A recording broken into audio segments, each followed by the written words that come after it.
اب ہم لوگ پڑھیں گے جن کا واقعہ وہ ہے حضرت ایوب علیہ السلام. حضرت ایوب علیہ السلام بھی ابراہیم علیہ السلام کی اولادوں میں سے ہیں، اور حضرت ایوب علیہ السلام کا نام قرآن میں 4 دفعہ ذکر کیا گیا ہے، سورہ نساء، سورہ انعام، سورہ انبیاء اور سورہ صاد. یہ 4 جگہ اللہ سبحانہ و تعالیٰ نے یا ایوب علیہ السلام کا ذکر کیا ہے. امام ابن اسحاق بیان کرتے ہیں کہ آپ رومی نسل کے تھے، یعنی روم کے رہنے والے تھے، رومی نسل کے تھے، اور آپ کا نسب نامہ اس طرح ہے: ایوب بن موس بن رازح بن عیس عیسو بن اسحاق بن ابراہیم. اسحاق علیہ السلام کی نسل سے ہیں یہ. اور حافظ ابن بعض علماء نے آپ کا نسب اس طرح بیان کیا: ایوب بن موس بن راویل بن عیس بن اسحاق بن ابراہیم. حافظ ابن اساکر نے قول نقل کیا آپ کی والدہ حضرت لوط علیہ السلام کی بیٹی تھی. ایک اور قول ہے کہ آپ کے والد ان مومنوں میں سے تھے جو حضرت ابراہیم پر اس دن ایمان لائے جس دن آپ کو آگ میں ڈالا گیا. لیکن پہلا قول زیادہ مشہور ہے کہ آپ لوط علیہ السلام کی، یعنی آپ کی والدہ جو تھی وہ لوط علیہ السلام کی بیٹی تھی. جیسے کہ اللہ سبحانہ و تعالیٰ سورہ انعام میں فرماتے ہیں آیت نمبر 84 میں: وَمِن ذُرِّيَّتِهِ داؤد وسلیمان وایوب ویوسف وموسیٰ وہارون. اور اس ابراہیم کی اولاد میں سے داؤد اور سلیمان اور ایوب اور یوسف اور موسیٰ اور ہارون علیہ السلام کی ذریتہ سے مراد ابراہیم علیہ السلام کی اولاد ہے، نوح علیہ السلام کی اولاد مراد نہیں ہے. لہٰذا صحیح بات یہ ہے کہ آپ حضرت ابراہیم علیہ السلام کی آل میں سے تھے. آپ ان انبیاء کرام میں شامل ہیں جن کا نام لے کر ان پر وحی نازل ہونے کا ذکر کیا جاتا ہے، جیسے کہ سورہ نساء میں انا اوحینا الیک کما اوحینا الی نوح والنبیین من بعدہ واوحینا الی ابراہیم واسماعیل واسحاق والاسباط وعیسی وایوب. یعنی یہ وہ سارے انبیاء ہیں جن پر اللہ تعالیٰ نے وحی نازل کی. صحیح یہی ہے کہ آپ عیس یعنی عیسو بن اسحاق کی نسل سے ہیں. آپ کی زوجہ محترمہ کے بارے میں قول یہ ہے کہ وہ یعقوب علیہ السلام کی بیٹی لیا تھی. بعض کہتے ہیں کہ وہ افرائیم کی بیٹی رحمت تھی، بعض کہتے ہیں کہ وہ منسا کی بیٹی اور ان کا نام لیا تھا، اور یہی زیادہ قول مشہور ہے. قرآن مجید میں آپ کا تذکرہ ایک صابر اور شاکر نبی کے طور پر ہوا ہے جنہوں نے لمبی مدت تک بیماری، اہل اولاد کی ہلاکت اور مال و متاع کے چھن جانے پر صبر کیا، نیز دوبارہ انعامات ربانی حاصل ہونے پر شکر گزاری کی، جیسے سورہ انبیاء میں وَأَيُّوبَ إِذْ نَادَىٰ رَبَّهُ أَنِّي مَسَّنِيَ الضُّرُّ وَأَنتَ أَرْحَمُ الرَّاحِمِينَ فَاسْتَجَبْنَا لَهُ فَكَشَفْنَا مَا بِهِ مِن ضُرٍّ. اسی طرح اللہ تعالیٰ نے دوسری جگہ سورہ صاد میں فرمایا ہے وَاذْكُرْ عَبْدَنَا أَيُّوبَ.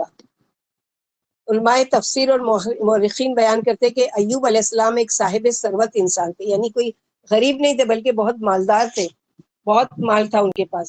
آپ کے پاس ہر قسم کا مال موجود تھا، مثلا غلام، جانور، گھوڑے، مویشی، اور حران شام کے علاقے بثنیہ میں وسیع اور اراضی قطعات بھی تھے، یعنی بڑی بڑی زمین کے مالک بھی تھے.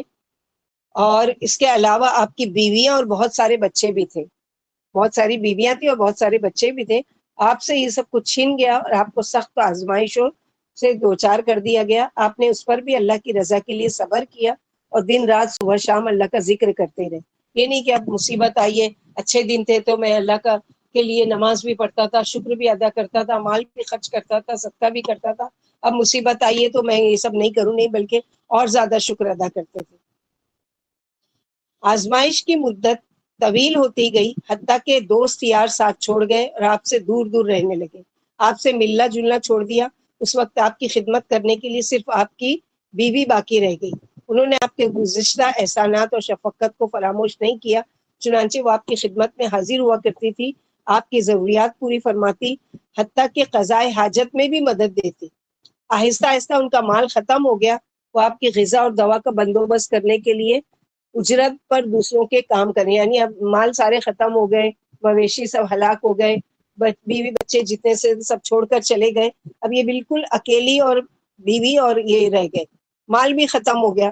اب یہ کیا ہے، نوکری کرنے کے لیے نکلی، یعنی جا کر کچھ کام کروں تاکہ اپنا بھی پیٹ پالوں اور اپنے شوہر کا بھی، اور اس طرح سے وہ اجرت پر کام کرنے لگی۔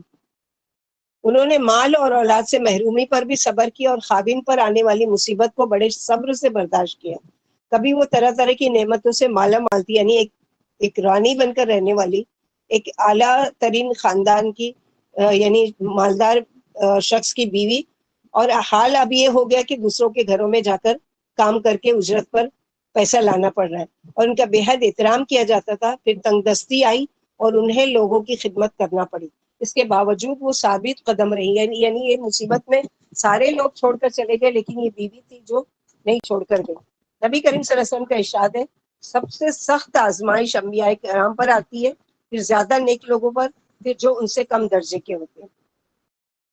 مزید آپ صلی اللہ علیہ وسلم نے فرمایا، انسان پر اس کے دین کے مطابق آزمائش آتی رہتی ہے، اگر وہ دین میں مضبوط ہو تو اس کی آزمائش میں اضافہ ہوتا جاتا ہے، یعنی جتنا جتنا وہ دین میں پکا ہے، دین میں مضبوط ہے، اللہ تعالیٰ اتنی اتنی اس پر آزمائشیں ڈال کر دیکھتے ہیں کہ مثلاً یہ کہ اچھے دنوں میں تو یہ میری خوب عبادت کرتا تھا، اگر اس پر مصیبت تکلیف میں ڈال دوں تو کیا یہ ویسا ہی اللہ تعالیٰ کا فرما بردار بن کے رہتا ہے یا اللہ سے پھر جاتا ہے، یہ دیکھنا چاہتے ہیں۔ جیسے کہ اللہ کے نبی صلی اللہ علیہ وسلم نے فرمایا، وَمَن يُرِدِ اللَّهُ خَيْرًا يُصِبْ مِنْهُ، اللہ تعالیٰ جس کے ساتھ بھلائی کا ارادہ کرتے ہیں اس کو کسی نہ کسی تکلیف، کسی مصیبت، کسی بیماری میں مبتلا کر دیتے ہیں۔ حضرت ایوب علیہ السلام کی آزمائش جس قدر شدید ہوتی گئی، آپ کے صبر اور شکر اور استقامت میں اسی قدر اضافہ ہوتا گیا، یعنی جتنا جتنا مشکل آئی اتنا اتنا صبر بھی کر رہے ہیں اور شکر بھی کر رہے ہیں، حتیٰ کہ آپ کا صبر بھی ضرب و مثل بن گیا اور آپ کے مصائب بھی۔ بائبل میں حضرت ایوب کے مال و اولاد ختم ہو جانے اور جسمانی بیماری میں مبتلا ہونے کا واقعہ بہت تفصیل سے بیان کیا گیا ہے، اللہ بہتر جانتے کہ اس میں کس قدر باتیں درست ہے۔ حضرت مجاہد کا قول ہے کہ سب سے پہلے ایوب علیہ السلام چیچک کے مرض میں مبتلا ہوئے تھے۔ آپ کی آزمائش کتنا عرصہ جاری رہی اس کے بارے میں علماء کا الگ الگ اختلاف ہے۔ حضرت وہاب نے فرمایا، آپ پورے 3 سال اس کیفیت میں رہے، نہ کم نہ زیادہ۔ حضرت قتادہ فرماتے آپ کے آزمائش کی مدت 7 سال چند ماہ تھی۔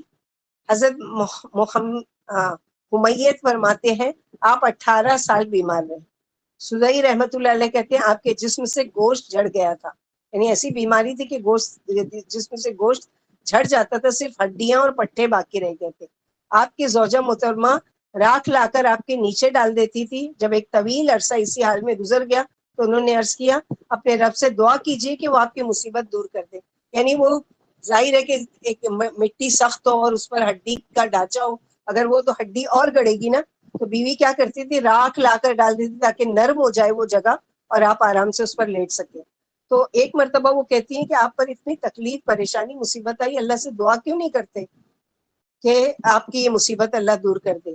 ایوب علیہ السلام نے فرمایا، میں نے 70 سال صحت کی حالت میں گزارے ہیں، 70 سال تک میں اچھی حالت میں تھا نا، میرے پاس مال بھی تھا، ہر چیز تھا، تو کیا مجھے اللہ کے لیے 70 سال صبر نہیں کرنا چاہیے؟ یعنی یہ بتا رہے ہیں کہ اگر 70 سال بھی مجھے یہ اللہ تعالیٰ تکلیف میں رکھیں گے تو جیسے میں وہ شکر سے 70 سال گزار چکا ہوں، ایسے آگے 70 سال صبر کے ساتھ گزاروں گا۔ میں نے 70 سال صحت کی حالت میں گزارے تو کیا مجھے اللہ کے لیے 70 سال صبر نہیں کرنا چاہیے؟ زوجہ محترمہ یہ جواب سن کر بہت پریشان ہوئی، کیونکہ وہ لوگوں کی خدمت کر کے اس کی اجرت سے ایوب علیہ السلام کے کھانے کا بندوبست کرتی تھی، یعنی آسان نہیں تھا، ان کی خدمت بھی کرنا ہے اور وہاں جا کر لوگوں کے گھروں کے کام بھی کرنا ہے۔ بہرحال اس طرح دن گزرتے رہے، ان کی خدمت گزار اور وفاشوار بیوی کے لیے بھی حالات کٹھن سے کٹھن تر ہوتے جا رہے تھے، اور خود حضرت ایوب کے اپنے خواہش و اقارب ان کی سخت آزمائش اور بیماری وغیرہ کو دیکھ کر ان سے سخت بیگانگی برتنے لگے، جو حضرت ایوب پر بڑی شاک گزرنے لگی، یعنی بیٹے اور بیوی اور مال اور جانور مویشی سب تو چلے گئے، لیکن قریبی رشتہ دار بھی آہستہ آہستہ دور ہوتے چلے گئے۔ بالآخر وہ بارگاہ الہی میں خوب گڑ گڑائے اور صحت و شفا کی دعا کی۔ اللہ تعالیٰ نے ان کی دعا قبول کی اور اس چشمہ صافی سے غسل کرنے کا حکم دیا جو ان کی ایڑی مارنے سے جاری ہوتی، یعنی پھر حکم دیا اللہ تعالیٰ نے کہ کیا کرو، زمین پر اپنی ایڑی مارو، یہاں سے چشمہ پھوٹ پڑے گا اور پھر اس میں غسل کرو، اس کے غسل کرنے کی وجہ سے کیا ہوگا کہ تمہاری یہ بیماری تم سے دور ہو جائے گی۔ حضرت عبداللہ بن عباس بیان کرتے ہیں کہ اللہ تعالیٰ نے ایوب علیہ السلام کو جنت کا لباس پہنا دیا، آپ صحت مند ہو کر جنتی لباس پہن کر ایک طرف بیٹھ گئے، یعنی بیوی چلی گئی ہے کام پر، اب یہاں پر اللہ سے دعا مانگے، اللہ تعالیٰ نے حکم دیا کہ چشمہ جاری ہو گیا، اس میں غسل کرو اور جنت سے لباس آئے وہ پہن کر ایک طرف بیٹھ گئے۔ جب آپ کی زوجہ محترمہ واپس آئی تو پہچان نہیں سکی، ان سے ہی کہتی ہیں، بولی اے اللہ کے بندے، یہاں جو بیمار تھا وہ کہاں گیا؟ کہیں اسے بھیڑیے تو نہیں اٹھا کر لے گئے؟ انہوں نے اس طرح کی کئی باتیں کی تو آپ نے فرمایا تیرا بھلا ہو، میں ہی ایوب ہوں۔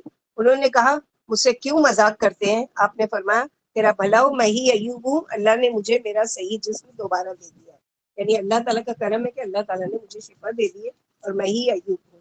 حضرت ابن عباس بیان کرتے ہیں اللہ تعالیٰ نے آپ کو وہی مال اور وہی بچے دوبارہ دے دیے جو لے لیے تھے، یعنی اور اس سے بھی زیادہ اور اس قدر مزید بھی عطا فرمایا۔ یعنی جو مال اور اولاد اور مویشی اور جتنی ساری چیزیں پراپرٹی چھن گئی تھی اتنا ہی واپس بھی کیا، اس کے علاوہ بھی اللہ تعالیٰ نے ان کو بے شمار مال سے نوازا۔ وہاں پہ منبع فرماتے اللہ تعالیٰ نے آپ کی طرف وحی نازل فرمائی، میں نے تجھے تیرے اہل اور مال دوبارہ دے دیے اور ساتھ اتنے ہی اور دے دیے ہیں، اب اس پانی سے غسل کر لے تجھے شفا ہو جائے گی، اور اپنے ساتھیوں کی طرف سے قربانی پیش کر اور ان کے لیے مغفرت کی دعا کر، کیونکہ انہوں نے تیرے معاملے میں میری نافرمانی کی ہے، لیکن صحیح بات یہ کہ اللہ تعالیٰ نے ان کے بدلے میں اور اہل و عیال عطا کیے اور اس سے ایک گناہ زیادہ بھی دے دیے، جس طرح مجاہد سے منقول ہے۔ حضرت ابو ہریرہ رضی اللہ عنہ سے روایت ہے کہ نبی کریم صلی اللہ علیہ وسلم نے فرمایا جب اللہ تعالیٰ نے ایوب علیہ السلام کو صحت عطا فرمائی تو آپ پر سونے کی ٹڈیوں کی بارش کر دی، آپ انہیں ہاتھوں سے پکڑ پکڑ کر کپڑے میں ڈالنے لگے۔ آپ کو اللہ سبحانہ و تعالیٰ کی طرف سے ندا آئی، ایوب کیا سیر نہیں ہوئے؟ یعنی میں نے جنت کا لباس دیا، سارے مال و مویشی واپس کر دیے، صحت دے دی، کیا تم اس سے سیر نہیں ہوئے کہ اب سونے کی ٹڈیاں جمع کر رہے ہو؟ آپ نے عرض کیا یا رب، آپ کی رحمت سے کون سیر ہو سکتا ہے؟ یعنی آپ کی نعمتیں اور رحمتیں تو اتنی ہیں کہ بھلا کس کا پیٹ بھر سکتا ہے، یا بھلا کس کا کون مستغنی ہو سکتا ہے۔ حضرت ابو ہریرہ رضی اللہ عنہ ہی سے روایت ہے کہ رسول اللہ صلی اللہ علیہ وسلم نے فرمایا ایوب علیہ السلام کپڑے اتار کر غسل فرما رہے تھے کہ سونے کی ٹڈیوں کا ایک جھنڈ آپ پر آ گرا۔ ایوب علیہ السلام مٹھیاں بھر بھر کر کپڑے میں ڈالنے لگے۔ اللہ عز و جل نے آواز دی، ایوب کیا میں نے تجھے اس سے مستغنی نہیں کر دیا جو تو دیکھ رہا ہے؟ انہوں نے عرض کیا جی ہاں یا رب، لیکن میں آپ کی برکت سے مستغنی نہیں ہو سکتا، یعنی آپ کی جو برکت ہے اس سے میں محروم نہیں رہنا چاہتا، حالانکہ آپ نے مجھے بہت کچھ دیا ہے۔ ارشاد باری ہوا اپنا پاؤں مارو کا مطلب ہے کہ زمین پر اپنا پاؤں مارو۔ ایوب علیہ السلام نے حکم کی تعمیل کی، اللہ تعالیٰ نے وہاں سے ٹھنڈے پانی کا چشمہ جاری فرما دیا اور حکم دیا کہ اس کا پانی پئیں اور اسی پانی سے غسل کریں۔ چنانچہ اللہ تعالیٰ نے آپ کی تکلیف دور، درد اور جسم کی تمام ظاہری اور باطنی بیماریاں دور فرما دی اور ظاہری و باطنی تندرستی کے ساتھ ساتھ کامل جمال اور بہت سے مال سے بھی نوازا، حتیٰ کہ سونے کی ٹڈیوں کی بارش ہوئی اور دولت اس طرح نازل ہوئی جیسے مے برستا ہے۔ اللہ تعالیٰ نے آپ کو اہل و عیال بھی عطا فرمائے اور اس کو اہل و عیال عطا فرمائے بلکہ ان کے ساتھ اتنے ہی اور بھی دیے۔ بعض علماء نے اس کا مطلب یہ بیان کیا کہ وہی فوج شدہ افراد زندہ ہو گئے، اور بعض نے کہا کہ اللہ تعالیٰ نے فوج شدہ افراد کی جگہ اور اولاد دے دی اور قیامت میں پہلی اور پچھلی سب اولاد جمع ہو کر آپ کو دوبارہ مل جائیں گی۔ اور اللہ تعالیٰ کا ارشاد ہے رحمتم من عندنا، اپنی خاص مہربانی سے ہم نے ان کو دیا تھا، یعنی ہم نے آپ کی مصیبت دور کر دی، آپ کی تکلیف ختم کر دی، یہ ہماری خاص مہربانی اور احسان تھا۔ ذکر للعابدین، تاکہ سچے بندوں کے لیے نصیحت کا سبب بنے کہ کیسے ایسے صبر کرو بیماریوں پر جیسے کہ ایوب علیہ السلام نے صبر کیا تھا۔ یعنی جس شخص کو جسم میں یا مال میں یا اولاد میں کوئی مصیبت آزمائش پیش آئے وہ اللہ کے نبی حضرت ایوب کی پیروی کرے، جنہیں اللہ نے اس سے بڑی آزمائش سے دوچار کیا تھا، لیکن انہوں نے اس پر صبر کیا اور اللہ سے اجر و ثواب کی امید رکھی، حتیٰ کہ اللہ تعالیٰ نے مصائب ان کے دور کر دیے۔ اس کے بعد ایوب علیہ السلام روم کے علاقے میں 70 سال مزید زندہ رہے اور دین ابراہیم پر قائم رہے۔ آپ کی وفات کے بعد لوگوں نے دین میں تبدیلیاں کر دی، یعنی وہ بھی دین کا کام کرتے رہے، ایک اللہ کی طرف دعوت دی، جیسے کہ اللہ سبحانہ و تعالیٰ سورہ سعد آیت نمبر 44 میں فرماتے ہیں وَخُذْ بِيَدِكَ ضِغْثًا فَاضْرِب بِّهِ وَلَا تَحْنَثْ إِنَّا وَجَدْنَاهُ صَابِرًا نِعْمَ الْعَبْدُ إِنَّهُ أَوَّابٌ، اور اپنے ہاتھوں میں تنکوں کا ایک مٹھا لے کر مار دے اور قسم کے خلاف نہ کر، سچ تو یہ کہ ہم نے اسے بڑا صابر بندہ پایا، وہ بڑا نیک بندہ تھا اور اللہ کی طرف رجوع کرنے والا تھا۔ اس کا مطلب یہ کہ حضرت ایوب نے کسی بات پر ناراض ہو کر ایک مرتبہ اپنی بیوی سے یہ قسم کھا لی تھی کہ جب وہ صحت مند ہو جائیں گے تو اپنی بیوی کو 100 کوڑے ماریں گے، یعنی کسی بات پر، اسی لیے کہ مجھے چھوڑ کر اکیلے اجرت کے لیے چلی جاتی ہے یا جو بھی ہے، وہ وجہ نہیں بتائی گئی ہے، لیکن اس پر انہوں نے قسم کھائی کہ جب میں صحت مند ہو جاؤں گا تو تجھے 100 کوڑے ماروں گا۔ اللہ تعالیٰ نے فرمایا کہ اپنی قسم اس طرح پوری کرو، یعنی قسم کھا لیے تو آپ قسم پوری کرو۔ وہ کیسے کرو کہ 100 شاخوں والی ٹہنی لے کر مار دو، یعنی کوئی ایسی ٹہنی لو جس میں 100 برانچز ہو اور اس کو چھو دو خالی اس کو، تو آپ کی قسم پوری ہو جائے گی، یعنی کہ اس سے مارنا ہے بلکہ اس کو چھو دو تو آپ کی قسم پوری ہو جائے گی۔ یہ ایک اور خصوصی روایت تھی اس بندے کے لیے جو تقویٰ اور اطاعت الہی پر پختہ رہا، اور اس خاتون کے لیے بھی جو اللہ کی رضا کے لیے نیکی کے راہ پر صبر و استقامت سے قائم رہ کر تمام دکھ جھیلتی رہی، اللہ ان سے راضی ہو۔ یہی وجہ کہ اللہ تعالیٰ نے اس رخصت کے بیان کے بعد اس کی وجہ ان الفاظ میں بیان کی، انا وجدناہ صابرا نعم العبد انہ اواب۔ سچ تو یہ کہ ہم نے اسے بڑا صابر بندہ پایا، وہ بڑا نیک بندہ تھا اور اللہ کی طرف بڑی ہی رغبت رکھنے والا تھا۔ امام ابن جریر اور دوسرے مورخین بیان کرتے کہ حضرت ایوب کی عمر 93 سال ہوئی۔ بعض حضرات نے آپ کی عمر اس سے زیادہ بیان کی ہے، اور ظاہر ہے کہ 70 سال اگر جوڑا جائے تو کتنا ہوتا ہے، 140 سال۔ امام لیس نے حضرت مجاہد سے ان کا قول روایت کیا کہ قیامت کے دن اللہ تعالیٰ دولت مندوں پر حضرت سلیمان علیہ السلام کے ذریعے سے، غلاموں پر حضرت یوسف علیہ السلام کے ذریعے سے، اور مصیبت زدوں پر حضرت ایوب علیہ السلام کے ذریعے سے اتمام حجت فرمائیں گے۔ یعنی کوئی اگر اس دن آئے گا قیامت کے دن دولت مند، تو اللہ سبحانہ و تعالیٰ پیش کریں گے سلیمان علیہ السلام کو، دیکھو ہم نے اس کو اتنی بے شمار دولت دی تھی جتنے تمہارے پاس تو سوچ بھی نہیں سکتے، لیکن انہوں نے کیسے ایک اللہ کی توحید پر قائم رہے۔ اسی طرح اگر غلاموں کو پیش کیا جائے گا کہ ہم دنیا میں اتنی تکلیف اٹھا کے آئے ہیں اور ہم پر یہ مصیبت ہے، تو اللہ تعالیٰ یوسف علیہ السلام کو پیش کریں گے کہ دیکھو یہ اب غلامی کی حالت میں کیسی کیسی اذیتیں اٹھائے۔ اسی طرح کسی مصیبت زدہ آ کر کوئی شکوہ کرے گا اللہ تعالیٰ سے، تو اللہ سبحانہ و تعالیٰ ایوب علیہ السلام کو پیش کریں گے، ان سے ملو، ان کو دیکھو کہ انہوں نے کیسی کیسی تکلیفیں برداشت کی۔ حضرت ایوب کے پھر بعد میں جانشین وفات کے وقت آپ نے اپنے بیٹے خویل کو اور ان کے بعد اپنے دوسرے بیٹے وشر بن ایوب کو اپنا جانشین مقرر فرمایا۔ بہت سے لوگ اسی کو ذوالکفل سمجھتے ہیں۔ آپ کا یہ بیٹا جس کو بعض حضرات نے نبی قرار دیا 75 سال کی عمر میں فوت ہوا، یعنی 2 بیٹے جانشین تھے، حویل اور دوسرا بیٹا بشر بن ایوب، یہ دونوں کو جانشین بنایا، اور یہ جس کو بعض حضرات نے نبی قرار دیا ہے، یعنی دوسرا بیٹا جو تھا جس کو ذوالکفل کہا جاتا ہے، 75 سال کی عمر میں فوت ہوئے۔ تو یہ تھا ایوب علیہ السلام کا واقعہ۔ اس میں ہمارے لیے کیا سبق اور عبرت ہے؟ حضرت ایوب علیہ السلام کی قصے سے اہل ایمان کو صبر اور رضا کا درس ملتا ہے۔ آپا ذرا ان کے بیٹے کا نام پھر سے بتاؤ نا۔ ایک منٹ۔ ان کے 2 بیٹے جن کو انہوں نے جانشین بنایا، ایک حومل اور ان کے بعد حومل، خا بڑے والا خا واو میم لام، حومل۔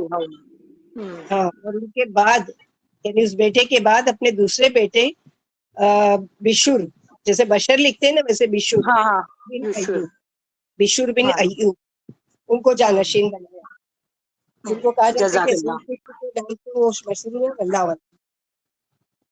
تو ان واقعات سے ہم لوگوں کے لیے کیا سبق ہے کہ حضرت ایوب کے قصے سے اہل ایمان کو صبر و رضا کا درس ملتا ہے۔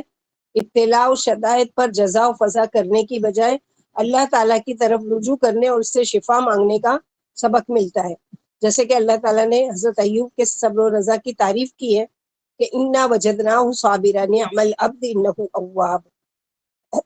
سچ تو یہ کہ ہم نے اسے بڑا ہی صابر پایا، وہ بڑے نیک بندے اور اللہ کی طرف بہت رجوع کرنے والے تھے۔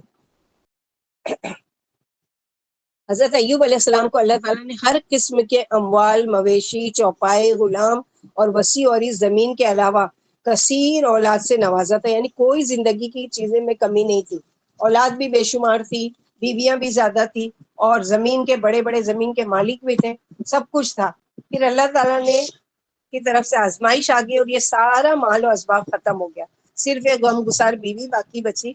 پھر آپ کے جسم کا بھی مرض کی شکل میں امتحان شروع ہو گیا، حتیٰ کہ آپ کو شہر سے باہر ایک ویرانے میں پناہ لینی پڑی.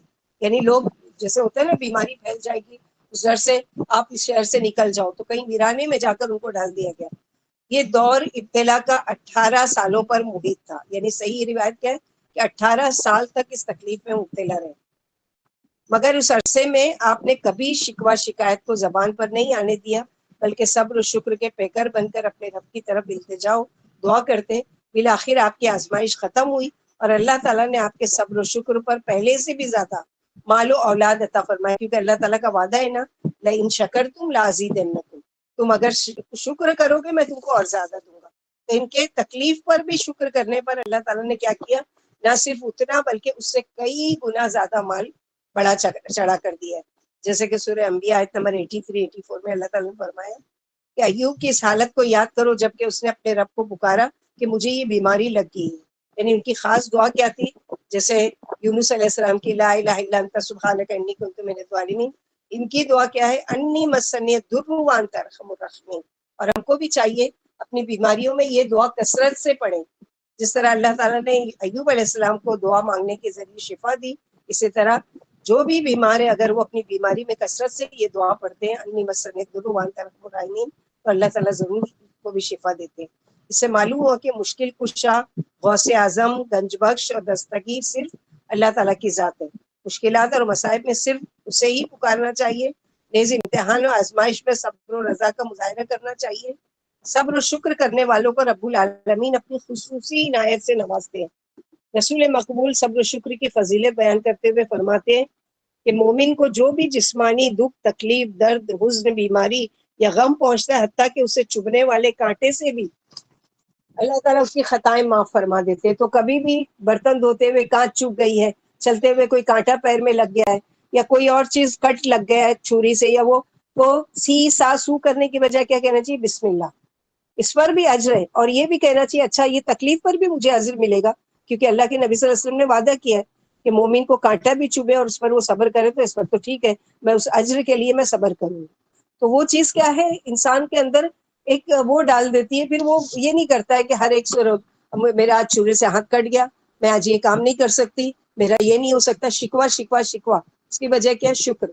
الحمدللہ مجھے اس پر بھی اجر ملے گا، کوئی بات نہیں، اس پر میں صبر کروں. پھر اسی طرح حضرت ایوب کے قصے سے بیماری کے علاج اور دوا استعمال کرنے کا درس ملتا ہے. علاج کرنا اور دوا استعمال کرنا صبر و رضا کے منافی، یعنی یہ نہیں ہے کہ صرف بیٹھ کے دعا مانگ رہے، بلکہ دوا بھی کر رہے ہیں. جیسے بیوی ہے کہ لے کر آ رہی ہے چشمے کے پانی سے غسل کر رہے ہیں، یہ ساری کی چیزیں کیا دوا کے طور پر جو اللہ تعالیٰ کی طرف سے وہ ملا ہے. تو یہ کوئی منع نہیں ہے کہ اللہ کی ذات پر توکل میں کوئی نقص آ جائے گا اگر ہم کوئی دوا استعمال کرتے ہیں. نہیں، کوئی اسباب اگر ہم کو مثلا ہوتا ہے نا کوئی کہ آپ صلی اللہ علیہ وسلم نے جیسے فرمایا کہ تم کو اگر بخار ہے تو جہنم کی آگ میں سے ایک ہے، اس کو پانی کے ذریعے بجھاؤ، یعنی ٹھنڈے پانی سے. لیکن ہمارے وہاں نہیں کرتے، ہمارے یہاں سمجھتے کہ اگر پانی سے بجھائیں گے یعنی نہا لیں گے تو اور بخار بڑھ جائے گا. جبکہ آپ صلی اللہ علیہ وسلم اس طرح کے بخار، سخت بخار میں آپ غسل کر لیا کرتے تھے کہ اس سے پانی سے کیا ہوتا تھا، شفا مل جاتی تھی. تو یہاں پر بھی یہ ہے کہ اللہ تعالیٰ نے آپ کو چشمے کا پانی پینے اور اس سے غسل کرنے کا حکم دیا. حالانکہ وہ مالک اس کے بغیر بھی شفا دینے میں، یعنی اللہ تعالیٰ بغیر اس سے دعا مانگتے اور شفا دے دیتے. لیکن ہمارے لیے یہ نمونہ اور ماڈل ہیں یہ سارے انبیاء کہ دیکھو ان کے طریقے کیا تھے، کہ صرف دعا ہی نہیں کرتے تھے بلکہ کیا ہے، اسباب بھی اختیار کرتے تھے. اس بات کی واضح دلیل ہے کہ شفا کے حصول کے لیے اسباب اختیار کرنا ضروری ہے. رسول اکرم صلی اللہ علیہ وسلم کی اسوہ حسنہ سے بھی علاج کی ترغیب ملتی ہے. آپ نے دوا استعمال کرنے کا حکم دیتے ہوئے فرمایا، اللہ کے بندو دوا استعمال کیا کرو، کیونکہ اللہ تعالیٰ نے ہر بیماری کی شفا بھی رکھی ہے، یا فرمایا ہر بیماری کی دوا بھی رکھی ہے سوائے ایک بیماری کے. کون سی ہے وہ بیماری؟ صحابہ نے عرض کیا اللہ کے رسول وہ کیا ہے؟ آپ نے فرمایا کون سی وہ بیماری ہے جس کا وہ نہیں ہے یعنی جس کی دوا نہیں، کوڑ کی جس کی بیماری، دوا نہیں ہے.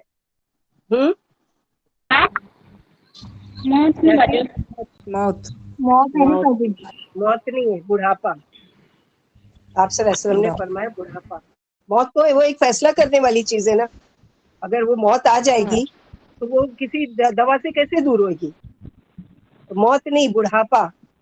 کہ آپ صلی اللہ علیہ وسلم نے کیا فرمایا کہ اللہ تعالیٰ نے ہر بیماری کی دوا اتاری ہے سوائے کے ایک، وہ بیماری. صحابہ نے عرض کیا اللہ کے رسول وہ کیا ہے؟ آپ نے فرمایا بڑھاپا. آپ نے امت کے لیے صحت بخش دوائیں بھی تجویز فرمائی ہے، جس کو یہ کہا جاتا ہے کہ یہ کون سی ہے وہ نبوی علاج کر کے بک ہے جس میں اللہ کے نبی صلی اللہ علیہ وسلم کے تمام طریقے اس میں ہے.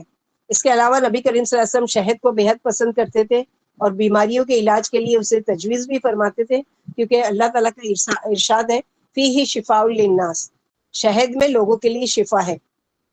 لہٰذا نبی صلی اللہ علیہ وسلم فرماتے شفا 3 چیزوں میں ہے، پوچھنے لگوانے میں، شہد کے پینے میں، اور آنکھ سے داغ لگوانے میں. لیکن میں اپنی امت کو داغ لگوانے سے منع کرتا ہوں، یعنی میں نہیں پسند کرتا کہ کوئی آگ سے اس کا علاج کرے. اس کے علاوہ کوئی شہد سے لگائے یا پھر یہ جو پوچھنے لگوانا ہے جس کو وہ کہتے ہیں ہجامہ وغیرہ، وہ کروانا چاہیے. پھر ان کے واقعے سے ایک اور چیز ملتی ہے کہ بیوی سے حسن سلوک. حضرت ایوب کے قصے سے مومن خاوندوں کو اپنی بیویوں سے حسن سلوک کا درس ملتا ہے. حضرت ایوب حالت صحت اور مالی و فراوانی کے ایام میں نہایت نیک سلوک کرتے تھے. پھر حالات نے جب پانسا پلٹا تو وفات شعار بیوی کے سوا سب لوگ آپ کو چھوڑ کر چلے گئے. صالحہ بیوی نے تنگی ترشی کے ایام میں آپ کی خدمت میں کوئی کسر نہیں چھوڑی. ایک دن کسی بات پر آپ ناراض ہو گئے اور قسم اٹھائی کہ صحت یاب ہونے پر انہیں 100 کوڑے بطور سزا ماریں گے. آپ جب صحت مند ہو گئے تو اللہ تعالیٰ نے آپ کی وفا شعار زوجہ محترمہ کے لیے سزا میں خصوصی ذریعے سے تخفیف کر کے مومنوں کو ایماندار، وفا شعار، تنگی ترشی کے ساتھی ازواج کے ساتھ نیک سلوک کرنے کی ترغیب دی.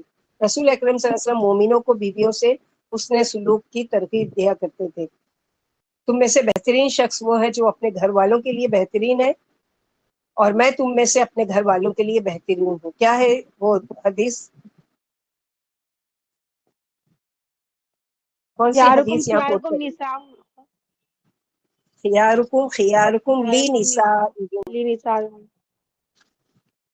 تم میں بہتر، میں تم میں بہتر ہوں، اور تم میں سے بہتر، سب سے بہتر وہ شخص ہے جو یہ یہ بیوی کا حسن سلوک سے پیش اپنی آئے. بیوی کے ساتھ اس میں سلوک کرے. اگر